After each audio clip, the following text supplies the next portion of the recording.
Bonjour et bienvenue dans ce cours en ligne dédié à l'impact des réformes sur l'obligation d'emploi des travailleurs handicapés. Notre objectif, connaître les impacts des réformes actuelles et comprendre la philosophie du législateur qui vise d'abord et avant tout l'insertion professionnelle des travailleurs handicapés. Les réformes s'appuient sur deux textes principaux. La loi numéro 2018-771 du 5 septembre 2018 pour la liberté de choisir son avenir professionnel, dite loi Avenir, et la loi numéro 2019-828 du 6 août 2019 de transformation de la fonction publique.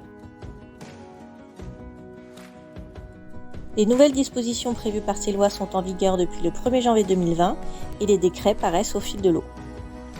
Lors de ce cours en ligne, nous allons aborder les différentes évolutions législatives en cours, à savoir les modalités de réponse à l'obligation d'emploi des travailleurs handicapés, avec l'impact sur la déclaration obligatoire des travailleurs handicapés DEETH, les modalités favorisant l'insertion professionnelle des bénéficiaires de l'obligation d'emploi, l'accessibilité aux concours et examens et la titularisation suite à un contrat d'apprentissage, les modalités favorisant le maintien dans l'emploi des bénéficiaires de l'obligation d'emploi, à savoir la promotion par détachement et la portabilité des équipements. Cela est en cohérence avec d'autres mesures, notamment la mise en œuvre de la PPR créée par l'ordonnance numéro 2017-53 du 19 janvier 2017, qui s'inscrit dans la volonté de mieux travailler au maintien dans l'emploi des agents reconnus inaptes. Enfin, le rôle du référent handicap est réaffirmé et le FIP continue à agir pour la mise en œuvre concrète des actions permettant d'atteindre les objectifs sous-entendus par les textes de loi. La déclaration obligatoire de l'emploi des travailleurs handicapés. Les textes de référence sont l'article 67 de la loi numéro 2018-771 du 5 septembre 2018 pour la liberté de choisir son avenir professionnel et l'article 90 de la loi numéro 2019-828 du 6 août 2019 de transformation de la fonction publique, auxquels s'ajoutent les décrets du 26 juin 2019. Désormais, tous les employeurs publics, y compris les employeurs de moins de 20 agents, devront déclarer leur situation vis-à-vis de l'obligation d'emploi. L'enjeu est de parvenir à avoir une vision plus exhaustive quant à l'emploi des bénéficiaires de l'obligation d'emploi dans la fonction publique. Tout employeur public occupant au moins 20 agents au moment de sa création ou en raison de l'accroissement de son effectif dispose d'un délai de 3 ans pour se mettre en conformité avec l'obligation d'emploi. Le taux d'emploi légal dans la fonction publique est toujours de 6%.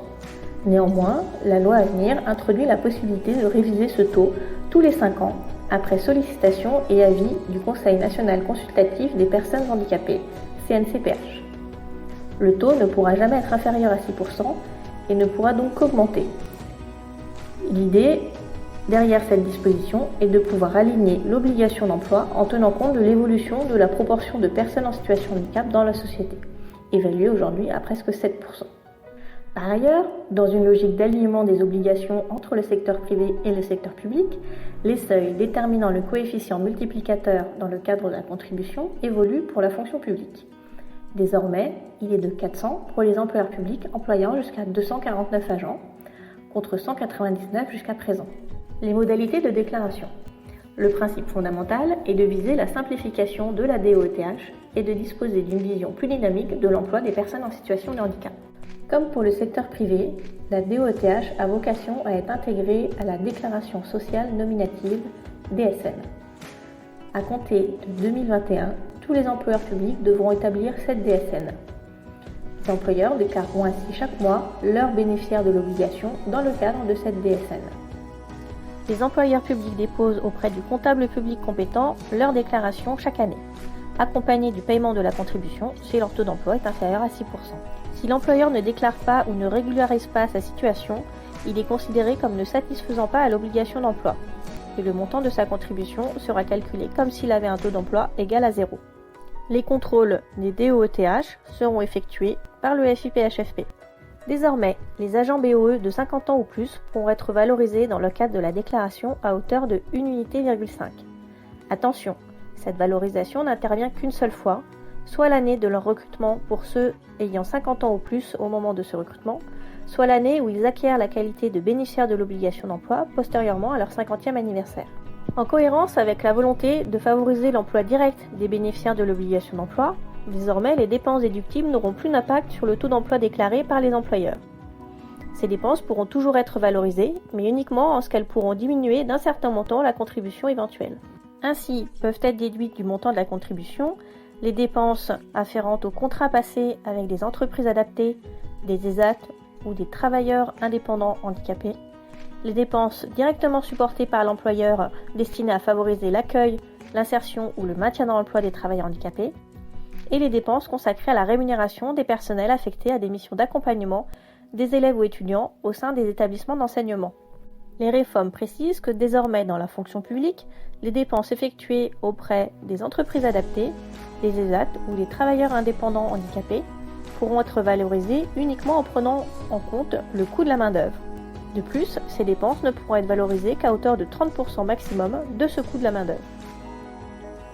Autre modification concernant les dépenses de sous-traitance. Si votre taux d'emploi est inférieur à 3%, ces dépenses pourront venir en déduction jusqu'à 50% de votre contribution et jusqu'à 75% si votre taux d'emploi est supérieur ou égal à 3%. Pour vous aider, une attestation des dépenses effectuées sera transmise à l'employeur par l'ESAT, l'entreprise adaptée ou le travailleur indépendant handicapé au plus tard le 31 janvier de chaque année. Un modèle d'attestation sera défini prochainement par arrêté. Les dépenses effectuées par l'employeur destinées à favoriser l'accueil, l'insertion ou le maintien dans l'emploi des travailleurs handicapés pourront également être déduites de la contribution, mais dans la limite de 10% du montant total de la contribution. Enfin, l'article 98 et la réduction particulière évoluent. Désormais, les dépenses consacrées à la rémunération des personnels affectés à des missions d'accompagnement des élèves et étudiants en situation de handicap au sein des établissements d'enseignement pourront être déduites à hauteur de 90% du montant de la contribution en 2020 et 80% du montant de la contribution à partir de 2021.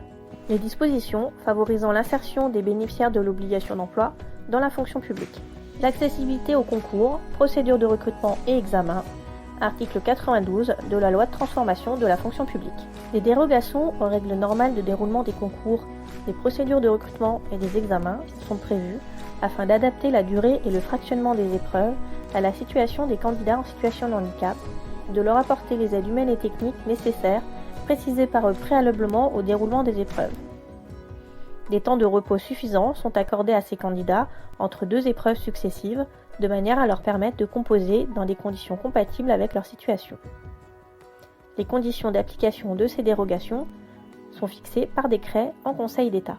La titularisation suite à un contrat d'apprentissage, article 91 de la transformation de la fonction publique. À titre expérimental et pour une durée de 5 ans à compter de la publication de la présente loi, les bénéficiaires de l'obligation d'emploi peuvent être titularisés à l'issue d'un contrat d'apprentissage dans le corps ou grade d'emploi correspondant à l'emploi qu'ils occupent.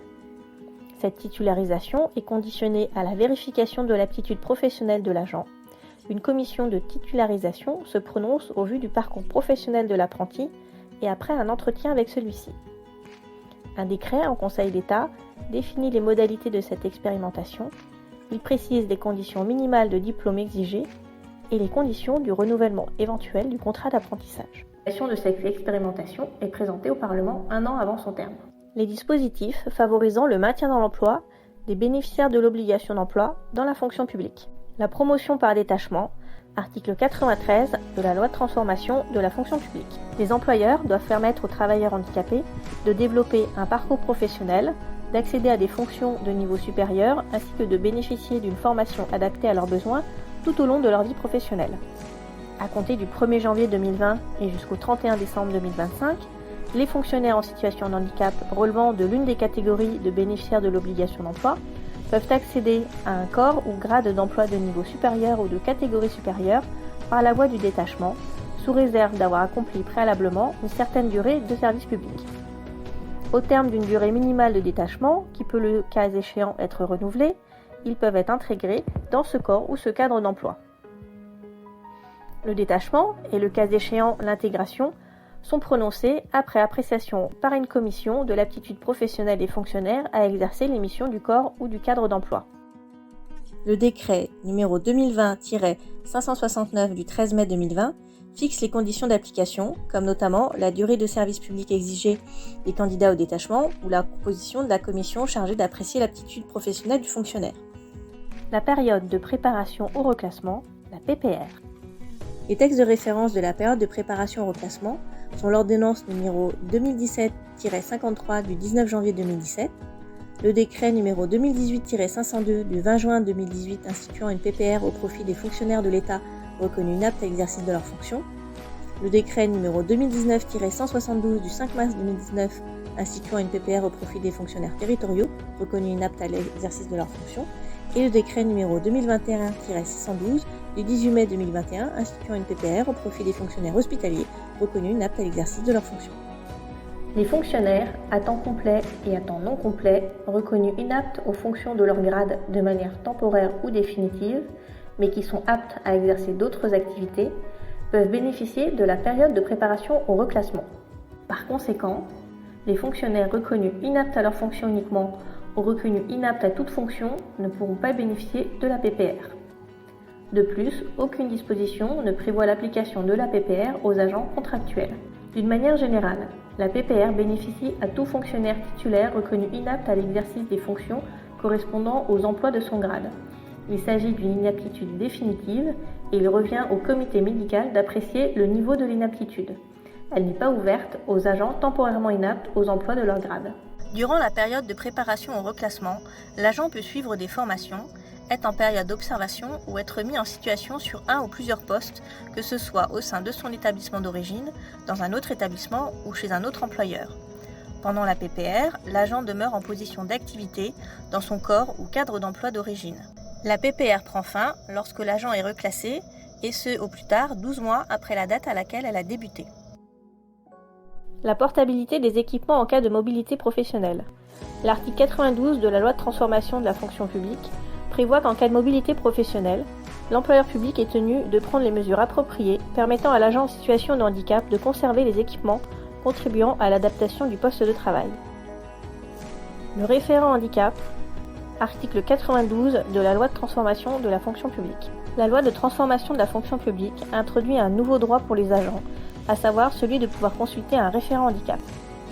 Les missions principales du référent handicap sont d'accompagner l'agent tout au long de sa carrière et de coordonner les actions menées par l'employeur en matière d'accueil, d'insertion, de maintien dans l'emploi des personnes handicapées. L'employeur est tenu de garantir que le référent handicap dispose sur son temps de travail du temps nécessaire à l'exercice de ses fonctions. Il est également possible de mutualiser la fonction entre plusieurs employeurs publics. Les orientations stratégiques du FIPHFP, article 90 de la loi de transformation de la fonction publique. La loi prévoit un élargissement des missions du FIPHFP, à savoir la publication des objectifs et résultats des conventions conclues avec les employeurs publics, un rôle de conseil auprès des employeurs publics pour la mise en œuvre de leurs actions en faveur des agents en situation de handicap, et l'introduction dans la composition du comité national du FIPHFP de représentants du service public de l'emploi, Pôle emploi et ou Cap emploi. Merci à tous pour votre attention et à bientôt.